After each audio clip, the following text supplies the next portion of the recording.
The conference room fell silent as Ethan stood before 200 employees, his hand trembling as he gripped the microphone. Beside him stood a small girl in a pink dress, her eyes wide with confusion. His chest tightened. His throat burned. This child? His voice cracked. Rachel is not just a visitor. She's my daughter. My real daughter. Gasps echoed through the hall. Cameras flashed. Whispers erupted like wildfire. The little girl squeezed his hand tighter, feeling the weight of 100 staring eyes. But how did it come to this? 6 weeks earlier, this same child had walked barefoot into his building, clutching a crayon drawing and begging for work. He hadn't known then that she would shatter everything he believed about his life, and rebuild it into something he never knew he needed. Would this truth destroy his world or finally heal his broken heart? Hello family, welcome back. Please take a moment to subscribe and give this video a thumbs up. It truly means a lot to us. Don't forget to share it with your friends and loved ones and turn on the notification bell so you never miss a new story. So sit back and relax as we dive into the story. The marble floors of Williams Tower gleamed under the morning sun.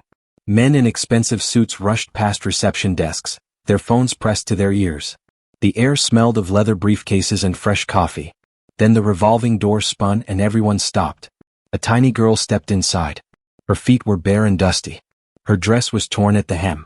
In her small hands she clutched a black plastic bag like it held all her hopes. Hey, you can't be in here. The security guard's voice boomed across the lobby. The girl froze. Her lips trembled, but she didn't run. Please, sir, she whispered. I need to work. My mama is dying. The guard laughed, a harsh, mocking sound. Work? Go home, little girl. This isn't a playground. But she didn't move. Instead, she sat down on the cold floor near the fountain, hugging her bag.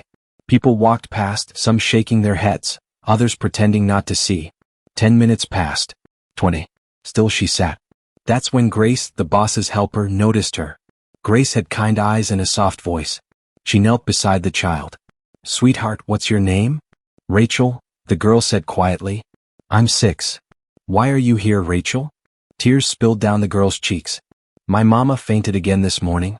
The hospital says if we don't pay, they'll throw her out. I don't want my mama to die like my papa did. Grace's heart cracked open. She glanced toward the elevators, then back at Rachel. Come with me, she said gently, taking the small hand in hers. They rode the elevator to the top floor in silence.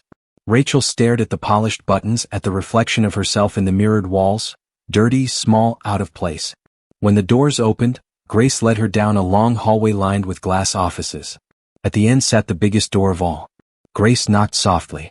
I'm busy, a deep voice barked from inside. Sir, there's someone here to see you. Tell them to come back later. Grace took a breath. It's a child, Mr. Williams. She says she wants to work for you. Silence. Then the door swung open. Ethan Williams stood in the doorway, tall, dressed in a black suit that probably cost more than most people's cars. His face was hard, his jaw tight. People said he was smart but cold. A man who built companies but never smiled. His sharp eyes dropped to the tiny girl standing beside Grace. Rachel looked up at him with trembling courage. Slowly, she reached into her bag and pulled out a folded piece of paper. She held it out with both hands. Ethan took it, frowning.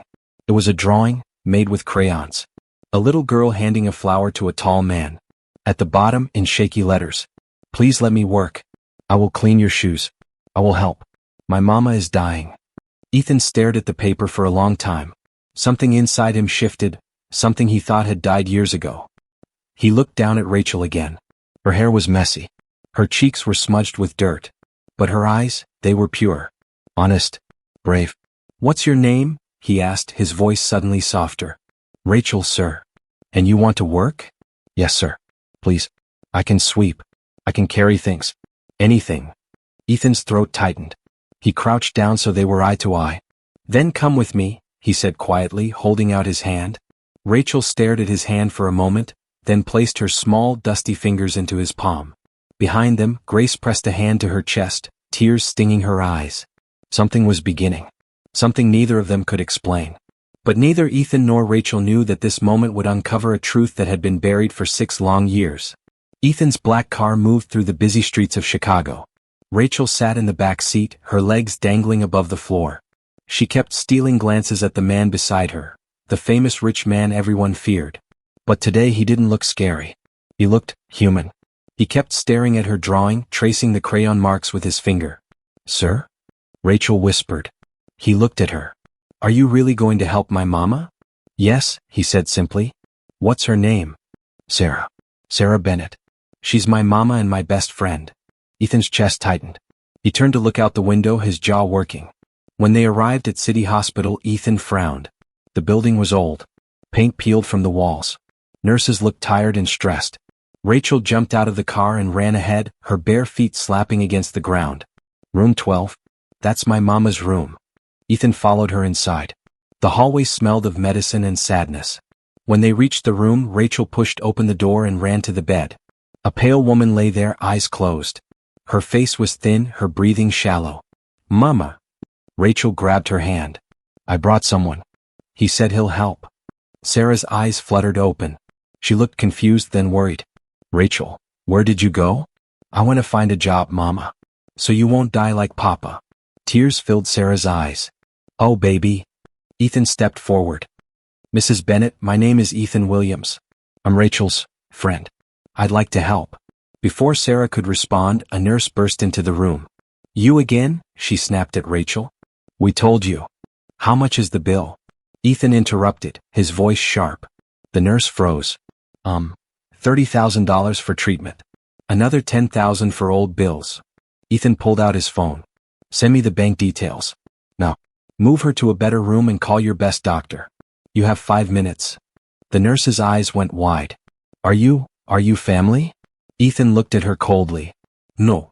But I'm the man who will shut this hospital down if you waste another second." The nurse ran out of the room. Rachel stared at Ethan in wonder. "Sir, are you an angel?" Ethan knelt beside her. "No," he said softly. "But maybe you are." Within an hour, Sarah was moved to a clean, bright room with large windows. Nurses who had been rude earlier now smiled and spoke kindly. Rachel sat beside her mother, holding her hand. Ethan stood by the window watching them. Something inside him was changing. Something warm and new. Later, Grace arrived with new clothes for Rachel. A simple blue dress and white shoes. Ethan also brought food, chicken, rice, and juice. As Rachel ate happily, she looked at him and asked, "Can I still work for you?" He smiled faintly. "Why do you want to work so badly?" "Because I don't want to owe anyone," she said seriously. "And I want to help my mama. Since you're helping us, I want to help you too. Even if it's just sweeping your floor." Ethan's chest tightened. This small child had more dignity than most adults he knew. His phone buzzed. An emergency meeting at work. He sighed and stood. "Rachel, I have to go. But I'll be back tomorrow." "Okay, sir," she waved. Before leaving, Ethan placed a brown envelope on the bedside table.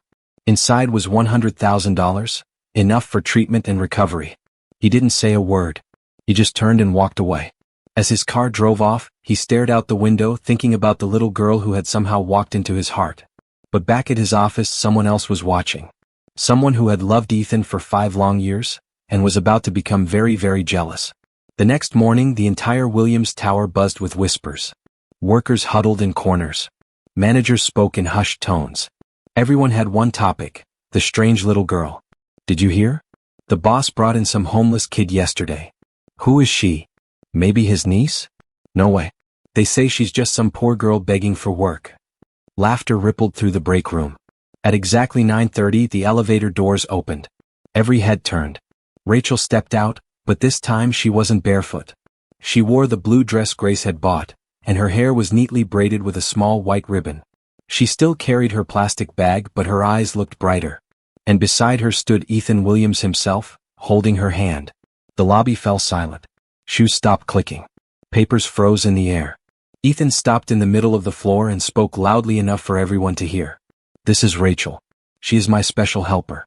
Starting today, anyone who disrespects her disrespects me." Mouths hung open. Some people forced smiles. Others couldn't hide their shock. Ethan led Rachel to his private office, the largest in the building. Inside, Rachel gasped. On a small table by the window were crayons, coloring books, and even a few toys. "I don't know how to use all these," she said shyly. Ethan smiled. "You'll learn." Later that day, Ethan had an important meeting with business partners. Rachel sat quietly in the corner, coloring. The men discussed money and contracts. Suddenly, Rachel stood up, walked over to one of the guests and whispered, "Sir, your tie is crooked." The man froze. Everyone stared. Then laughter broke out. Ethan laughed too, really laughed. Rachel has sharp eyes, he said proudly. That's why I like her. The meeting ended with smiles. But not everyone was happy. Outside the meeting room, a woman named Victoria, one of Ethan's top workers, pulled Grace aside. What's the meaning of all this? She hissed. Why is the boss turning a street child into an employee? Grace looked her straight in the eye and said calmly, because that street child has more heart than some of us here. Victoria said nothing. She just frowned and walked away. Victoria had been in love with Ethan for 5 years. She had worked late nights beside him, brought him coffee, traveled with him to business trips. But no matter what she did, Ethan never noticed her. Not the way she wanted. Until now. When Victoria walked into the office and saw Ethan sitting with Rachel on his lap, laughing softly as the little girl showed him a drawing, her heart burned. The sound of Ethan's gentle chuckle felt like betrayal. She stood at the glass door, fists clenched, anger rising in her chest. Then she pushed the door open hard. Ethan looked up, startled. Victoria. She didn't greet. She marched straight in and pointed at Rachel. What is this girl doing in your office, Ethan? Rachel flinched at her sharp tone. Ethan's face changed instantly. She's not this girl. Her name is Rachel. I don't care what her name is, Victoria snapped. Why is a child sitting on your lap during work hours? Why is she even here? This is a company, not a playground. Rachel quickly slipped off Ethan's lap and moved to the corner, clutching her crayon box, her eyes wide with fear. Ethan stood up, his voice calm but firm. She's my guest. She has a desk. She's helping with things I care about. Victoria laughed bitterly. Helping? What can a 6-year-old possibly help with? Or is she replacing your team now? Maybe replacing me too? Ethan took a deep breath, trying not to lose his temper. Victoria, you're one of the best workers in this company, but don't ever speak about Rachel like that again. She's been through more than you can imagine. Victoria's voice broke. Oh, so now you defend her. You've never smiled when I brought you success, but you're laughing over crayons and cartoons. Rachel's eyes filled with tears as she hugged her drawing tighter. Ethan's voice turned cold. Victoria, you're letting your feelings cloud your thinking. I didn't bring Rachel here for your approval. She's not just any girl. She's special. Victoria's voice trembled. Special? Ethan, I've been by your side for 5 years. I've given everything to this company and to you. But all it took for you to smile again was She pointed at Rachel, her hand shaking. Just then Grace walked in. Victoria, please, she said softly. This child is not your enemy. She's just trying to save her mother's life. Victoria turned sharply.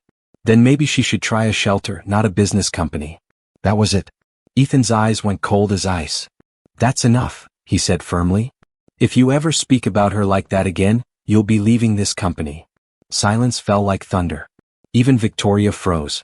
You may leave now, Ethan said quietly. Victoria stood there trembling with anger and heartbreak. Then she spun around and stormed out, her heels echoing loudly down the hall. Grace rushed to Rachel and hugged her. It's okay, baby. Don't cry. I didn't do anything wrong, Rachel whispered. No, you didn't, Ethan said softly, kneeling before her. You did everything right. He picked up her dropped crayon and placed it in her hand. Rachel sniffled, then smiled faintly. Thank you, Mr. Ethan. Ethan looked into her eyes and for a moment he saw something, a reflection of someone he'd lost. Her innocence, her courage, her heart. And in that moment he made a silent promise that he would protect Rachel no matter what it cost him. But Victoria sat alone in her apartment that night, and she made a different kind of promise, one that would shake Rachel's world to its core. Victoria sat alone in her dark apartment, lights dim, curtains half closed. A glass of wine rested in her hand, but she hadn't taken a sip in hours. Her mind was boiling. In front of her stood 2 men in black suits, private detectives she had hired. Well, Victoria said, her voice cold. Talk. The taller man stepped forward with a brown folder. Ma'am, the child's name is Rachel Bennett, but she is not the real daughter of the woman in the hospital. Victoria's eyes narrowed. Explain. The man opened the file. The woman, Sarah Bennett, works as a cleaner at a local market. 6 years ago, a newborn baby was left behind a warehouse near a popular nightclub. Early morning, Sarah, who lived in a nearby poor area, found the baby wrapped in dirty cloth, crying. Victoria's grip tightened on the glass. Sarah took the baby to a clinic. No one claimed the child. After weeks, Sarah kept her. No legal papers, just word of mouth. Victoria's lip curled. So the child is a street pickup. A nobody. The second detective added softly, we traced a retired nurse from that clinic. She confirmed the story. Sarah has raised the girl alone since then. She loves her, but they are not related by blood. Victoria leaned back, a slow, dark smile forming. Well, this changes everything. The shorter man cleared his throat. Should we do anything with this information? Victoria stood and faced the city lights. I'm not a monster, she said slowly. But I know how to use the truth. She turned, eyes sharp. That little girl wants a job. Let's see what happens when the world hears she was abandoned and raised by a woman with no rights. Let's see if Ethan still keeps her beside him when this truth comes out. The next day, headlines exploded across the internet. Exposed, rich man takes in fake child. Abandoned baby found in warehouse. Not real daughter of sick woman. Sympathy scam? Street girl tricks company boss. Photos of Rachel feeding Sarah appeared everywhere. Harsh words filled comment sections. Fake family. Manipulator. Street kid using pity. At Williams Tower, Ethan's jaw stiffened as Grace handed him the tablet showing the news. He scrolled through article after article, his hands trembling with rage. Rachel looked up from her coloring, worried. Sir, what's wrong?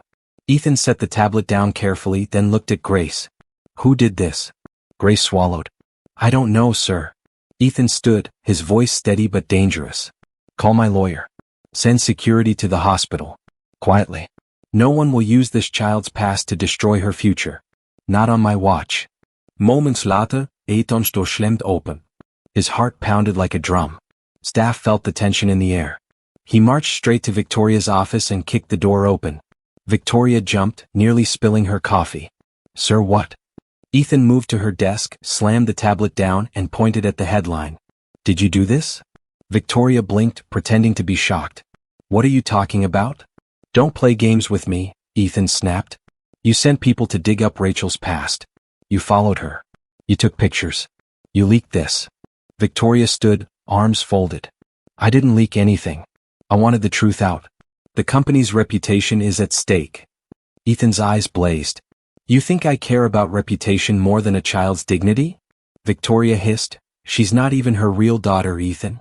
Sarah picked her off the street. She's a mistake. Bang! Ethan's fist hit the table. Everything rattled. Don't you ever call that girl a mistake again, he growled. If I find out you had anything to do with this, even once, you won't just be fired. You will be removed from this company in disgrace.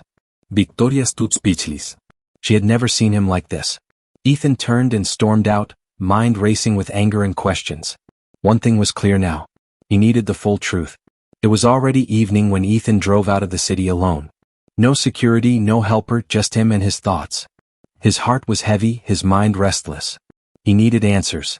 The road led him to the edge of town where the streets were narrow and dusty. The houses were small, the kind that told stories of struggle and survival. He parked in front of a faded brown door, Sarah's house. Inside, Sarah had just returned home from the hospital. She was still weak, but smiling as she watched Rachel dancing around with a plastic spoon, pretending to sing. The sound of her laughter filled the little one-room apartment. Then came a soft knock. Rachel ran to the door, opened it, and her eyes widened. Mr. Ethan, she shouted joyfully. Good evening, sir. Please come in. Ethan stepped inside slowly. His eyes scanned the tiny home, clean but small. The ceiling fan creaked faintly. A pot of soup simmered on a small stove.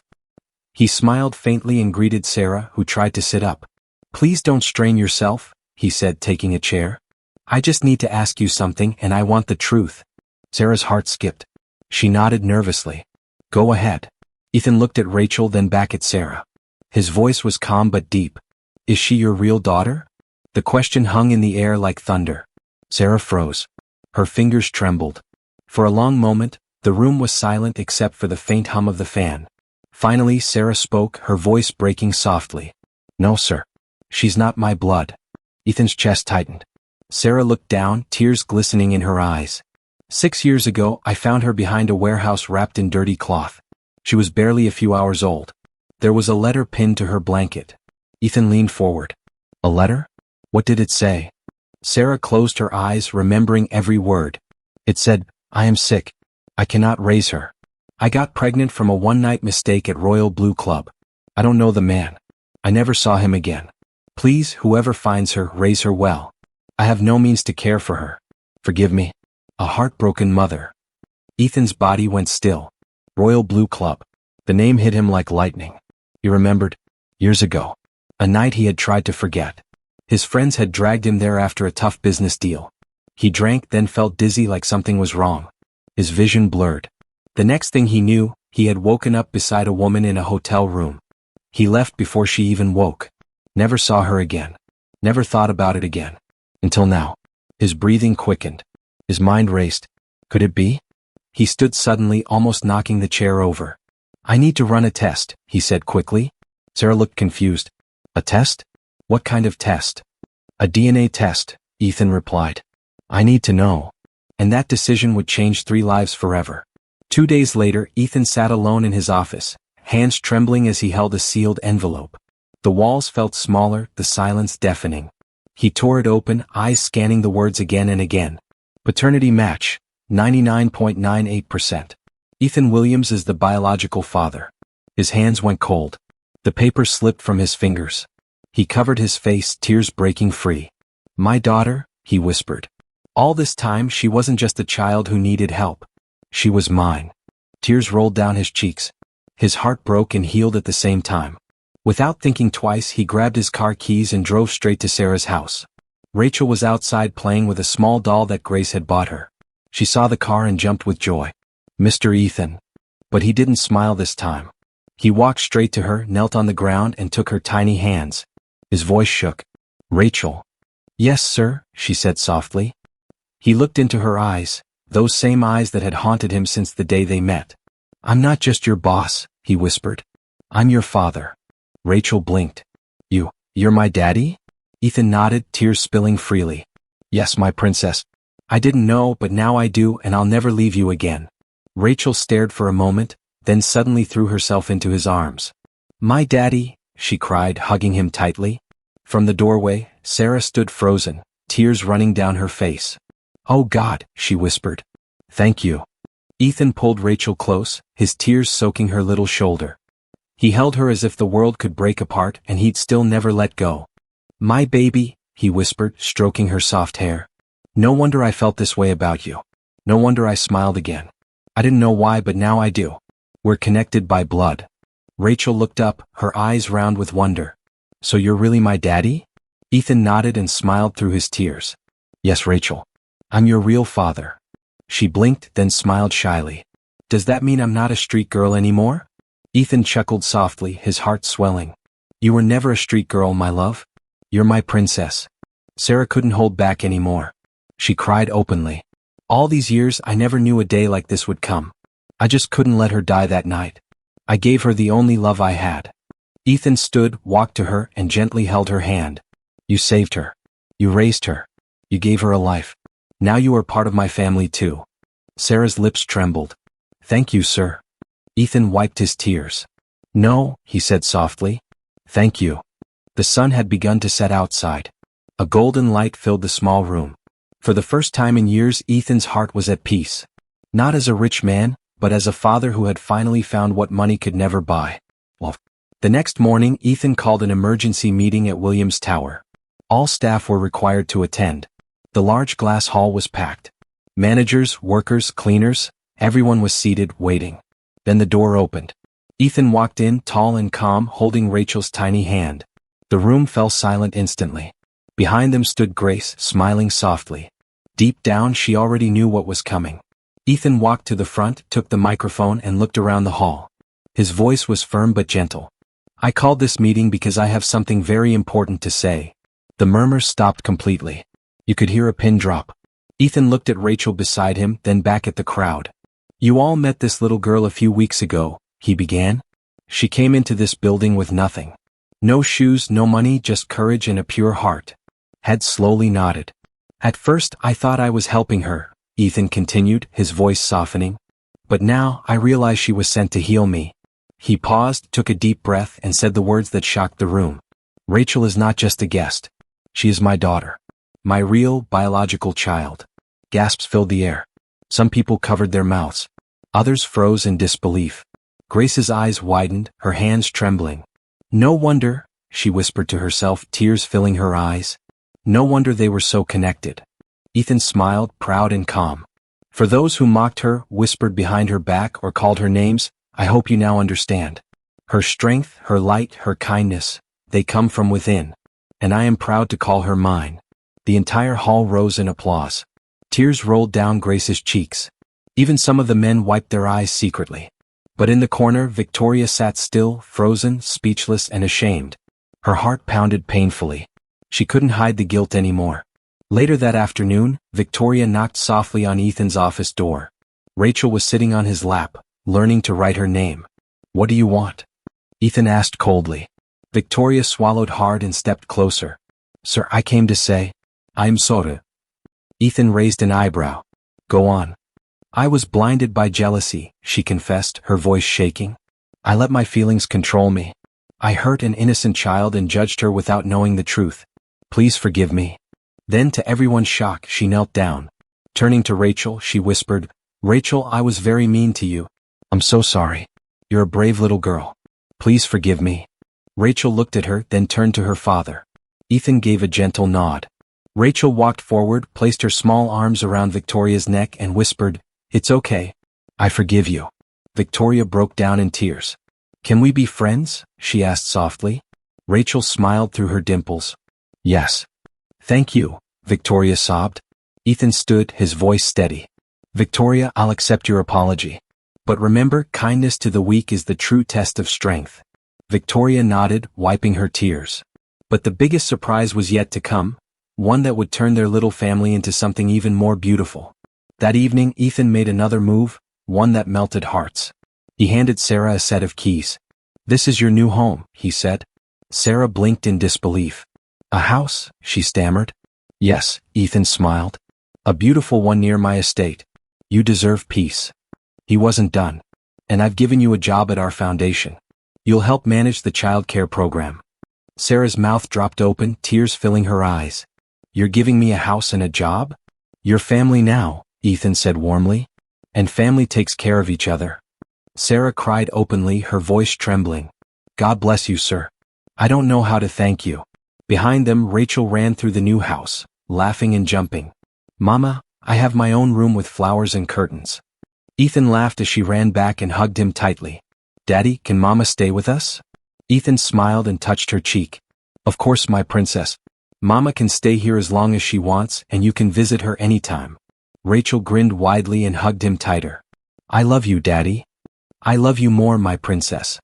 Weeks passed and life changed completely. Rachel wore a clean school uniform now, white and blue, with polished black shoes and a pink backpack. She attended one of the best schools in Chicago. On her first day, Ethan stood proudly beside her at the school gate, holding her tiny hand. Are you ready, princess? He asked with a warm smile. Rachel hesitated a little, her bright eyes full of nervousness.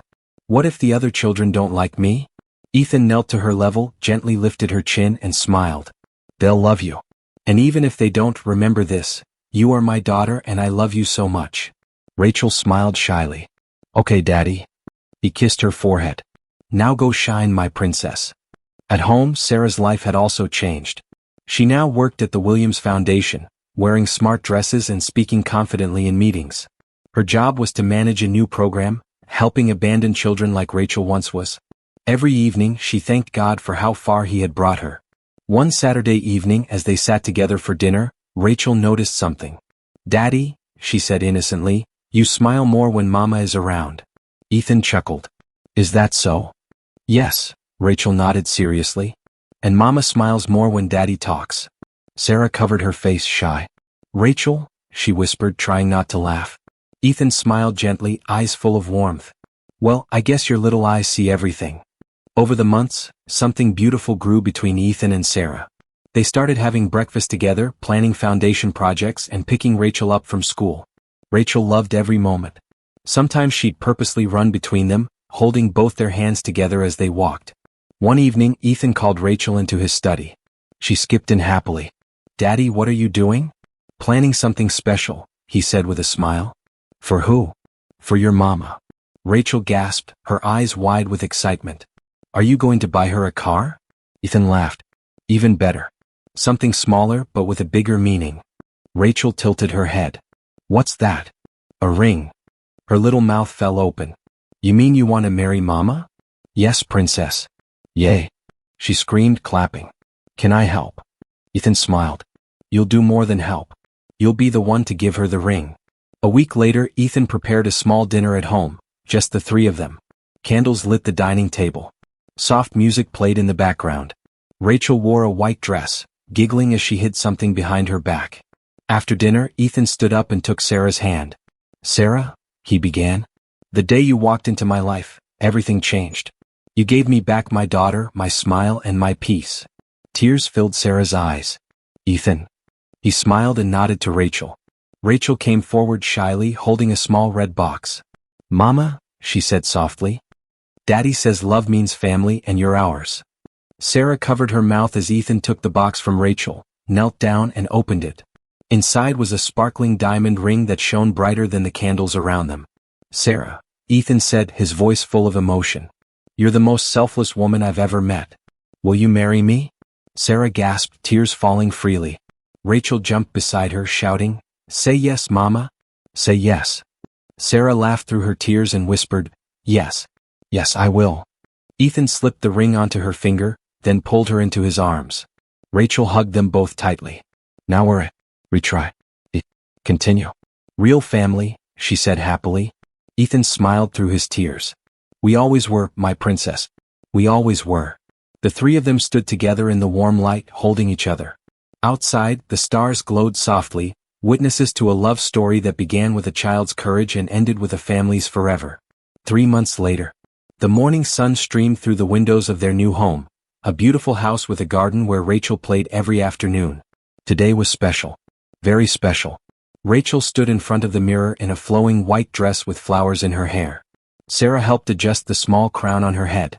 Mama, do I look like a real princess? Rachel asked, spinning around. Sarah's eyes filled with happy tears. You've always been a real princess, my love. Downstairs, Ethan stood in a black suit, his hands slightly shaking as he adjusted his tie. Grace stood beside him, smiling warmly. Nervous? She teased. Terrified, Ethan admitted with a laugh. But in the best way possible. The small wedding ceremony was held in their garden. Only close friends and family attended. White roses decorated every corner. Soft music played as Sarah walked down the aisle in a simple but elegant cream dress. And holding her hand on one side, guiding her forward with the biggest smile in the world, was Rachel. When they reached Ethan, Rachel whispered loudly, Daddy, doesn't Mama look beautiful? Everyone laughed. Ethan's eyes were wet with tears. She looks perfect, he whispered. The ceremony was simple but filled with so much love it could be felt in the air. When the pastor said, You may kiss your bride, Rachel covered her eyes and giggled. At the reception, Rachel gave a speech that made everyone cry. When I was little and had no shoes, she began, her small voice clear and strong, I thought nobody wanted me. But Mama found me and loved me. Then Daddy found me and gave me his name. Now we're all together and I'm the happiest girl in the whole world. She paused, then added with a grin, and I got a mama and a daddy without even asking for one. God is really, really good. The crowd erupted in applause and laughter. That evening, as the sun set and the party wound down, the three of them sat together on the porch swing. Rachel was between them, holding both their hands. Daddy, she said softly. Yes, princess. Will we always be together like this? Ethan squeezed her hand. Always. I promise. Forever and ever? Rachel asked. Forever and ever, Sarah repeated, kissing her forehead. Rachel smiled, then closed her eyes, feeling safe, loved, and complete. As the stars began to appear one by one in the darkening sky, Ethan looked at his wife and daughter and realized something profound. True wealth wasn't measured in money or buildings or power. It was measured in moments like this, in tiny hands holding yours, in laughter filling your home, in second chances, and in love that healed old wounds. We've come to the end of today's story and I hope it touched your heart. Thank you for watching and remember to subscribe for more powerful and inspiring stories. See you in the next one. And don't forget to tell us where you are watching from.